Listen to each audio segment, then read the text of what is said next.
గురువుగారు పుట్టిన ప్రతి ఒక్కరు కూడా ఒక స్టేజ్ వచ్చేసరికి సో, అసలు ఏం బరువు బాధ్యతలు కానివ్వండి, అసలు కష్టం ఏంటి, సుఖం ఏంటి ఏది తెలీదు. 10 సంవత్సరాల వరకు బానే ఉంటారు.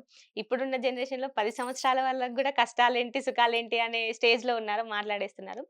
కానీ పుట్టిన వాళ్ళు చదువుకోవడం, జాబ్ చేయడం, పెళ్లి చేసుకోవడం, సంతానం, మళ్ళీ ముసలు అవ్వడం.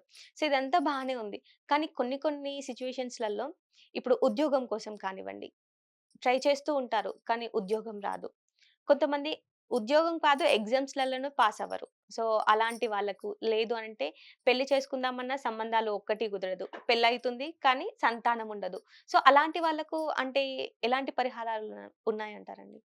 ఈ ఉద్యోగానికి సంబంధించి వాళ్ళకి ఎంత ప్రయత్నిస్తున్నా సరే మాకు ఉద్యోగం రావట్లేదు అంటే ఒక శ్లోకం ఉంటుంది. హ్మ్. ఆ శ్లోకం అసాధ్య సాధక స్వామిన్ అసాధ్యం తవ కిం వద రామదూత కృపా సింధో మత్కార్యం సాధయ ప్రభో అనేటువంటి శ్లోకాన్ని 40 రోజుల పాటు వాళ్ళు నిత్యము 108 సార్లు జపించుకుని ఇంటర్వ్యూకి వెళ్ళినప్పుడు కూడా ఈ శ్లోకాన్ని జపించుకుని వెళ్ళినట్లయితే వాళ్ళ కార్య సాధింపబడతారు వాళ్ళు. హ్మ్. దాంట్లో ఎటువంటి ఇబ్బంది లేదు. దాంట్లో ఎటువంటి అనుమానం లేదు. ఇది సాక్షాత్తు ఆంజనేయ స్వామి వారికి సంబంధించినటువంటి శ్లోకం అన్నమాట. కాబట్టి ఆయన అనుకుంటే ఎటువంటి కార్యమైనా సిద్ధిస్తుంది కాబట్టి ఈ శ్లోకాన్ని వాళ్ళు జపించి వెళ్ళినట్లయితే వాళ్ళకి కార్యసిద్ధి కలుగుతుంది. ఓకే అండి. చాలా మందికి మీరు అడిగినటువంటి ఇంకో ప్రశ్న ఏంటయ్యా అంటే చాలా మందికి సంతానం ఉండదు. వాళ్ళేం చేయాలి హ్మ్. అనేటువంటిది కోరారు మీరు. సంతానం లేని వాళ్ళు సంతాన వేణుగోపాల స్వామి వారి యొక్క వ్రతం హ్మ్. చేసుకోవడం అనేది చాలా విశేషంగా చెప్తూ ఉంటాం. అలాగే ఈ సంతాన వేణుగోపాల స్వామి వారి యొక్క స్తోత్రం ఉంటుంది. ఆ స్తోత్రాన్ని జపించినా సరే వాళ్ళకి విశేషమైన ఫలితం ఉంటుంది. హ్మ్. లేదండి మేము అవన్నీ కూడా చేసేసాము. అయినా సరే మాకు సంతానం కలగట్లేదు అనేటంటే సుబ్రహ్మణ్య ద్వాదశ నామ స్తోత్రము అనేటువంటి ఒక స్తోత్రం ఉంటుంది. ఓకే. సుబ్రహ్మణ్య స్వామి వారికి సంబంధించి 12 నామాలుంటాయి. హ్మ్. విశేషమైన నామాలవి. ఆ 12 నామాలని కూడా ప్రతి నిత్యము కూడా జపిస్తూ ప్రతి మంగళవారము కూడా ఆ సుబ్రహ్మణ్య స్వామి వారిని స్మరించి ఫోటో ఉంటే ఫోటో ఎదురుగా కానీ, లేదు వాళ్ళ ఇంట్లో అవకాశం ఉంది అంటే ఒక రజత సర్పాన్ని అంటే హ్మ్. వెండి పాము పడగని కూడా అక్కడ ఇంట్లో పెట్టుకుని ఆ మంగళవారం పూజ చేసి పాలని నివేదన పెట్టి సుబ్రహ్మణ్య స్వామి వారి యొక్క ఆరాధన చేస్తే కూడా వాళ్ళకి సంతానం ఖచ్చితంగా కలుగుతుంది.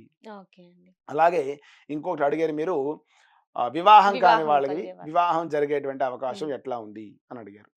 వివాహం కాని వాళ్ళకి వివాహం జరిగేటువంటి అవకాశాల్లో ఈ సుబ్రహ్మణ్య ఆరాధన చేసినా సరే వాళ్ళకి వివాహం అవుతుంది. ఓకే. అది కాకుండా చండీలో ఒక శ్లోకం ఉంటుందన్నమాట. హ్మ్. పత్నీం మనోరమాం దేహి మనోవృత్తానుసారిణీం తారిణీం దుర్గ సంసార సాగరస్య కులోద్భవాం హ్మ్. అనేటువంటి శ్లోకం కానీ వీళ్ళు జపించినట్లయితే అటువంటి శుభ ఫలితాల్ని కలుగుతుందన్నమాట. ఓకే అండి. గురువుగారు ఇప్పుడు రుద్రాక్ష మాలలు అందరు ధరిస్తూ ఉంటారు. అవును. ఎక్కువ మనం చూస్తే ఇప్పుడు గురుగారులు మీరు ధరించడం ఎక్కువ చూస్తూ ఉన్నాం. కానీ ఈ మధ్య కాలంలో చాలామంది ఒక్క రుద్రాక్ష అయినా సరే హ్మ్. సో, మెడలో వేసుకుంటున్నారు. అసలు రుద్రాక్ష అలా ధరించొచ్చంటారండి? ఖచ్చితంగా ధరించాలి ఓకే. అనే చెప్పుకోవాలి మనం. హ్మ్. రుద్రాక్ష అనేది వాళ్ళ మెడలో ఎవ్వరైనా సరే ధరించొచ్చు. హ్మ్. స్త్రీలు ధరించచ్చా? ధరించకూడదా? అనేటువంటి ఒక ప్రశ్న ఉంటుంది. హ్మ్. అయితే శివపురాణం ప్రకారం స్త్రీలు కూడా ధరించవచ్చు అని చెప్పి ఉంది. హ్మ్. కానీ కొన్ని నియమ నిష్టలున్నాయి దానికి. ఓకే. అటువంటి ఆ నియమాలన్నీ కూడా పాటించుకుంటూ, ఆ నియమ నిష్టలేంటో మీకు అర్థమయ్యే ఉంటాయి. హ్మ్. అటువంటి అర్థమైంది. నియమ నిష్టలన్నీ కూడా మీరు పాటించుకుంటూ ధరించవచ్చు. ఇబ్బందేం లేదు దాంట్లో. ఓకే. పురుషులు మాత్రం ఖచ్చితంగా ధరించొచ్చు. హ్మ్. ఎటువంటి ఇబ్బంది లేదు. ఎవ్వరైనా ధరించొచ్చు. ఎన్ని ముఖాలు, అన్ని ముఖాలని కాదు. పంచముఖం అనేది అందరికీ కూడా సూటబుల్ హ్మ్. అవుతుంది. అందరూ కూడా ధరించొచ్చు ఆ రుద్రాక్షని. ఓకే అండి. అంటే ఏం ఫలితం ఉంటుందండి మరి ధరించడం వలన? ఇప్పుడు పగడం, ముత్యం ధరిస్తున్నాం. హ్మ్. దానివల్ల ఎటువంటి ఫలితం ఉంటుంది అంటే, ఆయా గ్రహాలు మనకి ఇబ్బంది కలిగించకుండా హ్మ్. ఉంటాయనేటువంటి ఫలితం హ్మ్. ఉంటుంది. రుద్రాక్ష అంటే సాక్షాత్తు మన భావన ఏంటి అంటే, శివుడి యొక్క శివుడిలో కన్నీటి నుంచి వచ్చినటువంటి వృక్షమే రుద్రాక్ష అని రుద్రాక్ష. కదా! హ్మ్. మరి ఆ అంశని మనం ధరిస్తున్నాము అంటే, శివు శివానుగ్రహం మనకి ఉంటుంది అనే మన భావంతో హ్మ్. ధరిస్తాం. హ్మ్. ఇంకో ప్రధానమైన విషయం ఏంటి అంటే, మనం ఏదైనా సరే భావించి, నమ్మి ధరించినట్లయితేనే మనకి ఫలితం కలుగుతుంది.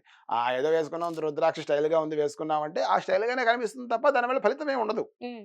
మనం ఒక డివైన్ భావంతో, మనం ఒక స్పిరిచ్యువల్ భావంతో హ్మ్. ఆ రుద్రాక్షను ధరించి చక్కగా దాని మీద గౌరవం, దాని మీద ఒక నమ్మకం పెట్టి ఉన్నాము అంటే, ధరించడం వల్ల మనకి ఫలితాలే సత్ఫలితాలే కలుగుతాయి. హ్మ్.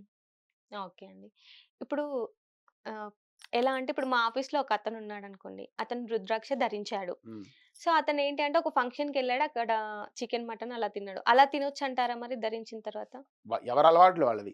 దానికి ఓకే. రుద్రాక్షకి సంబంధం సంబంధం ఉండదు. హ్మ్. లేదంటారు. ఓకే. సో, భక్తితో ఉంటే సరిపోతుంది. సరిపోతుంది. ఓకే అండి.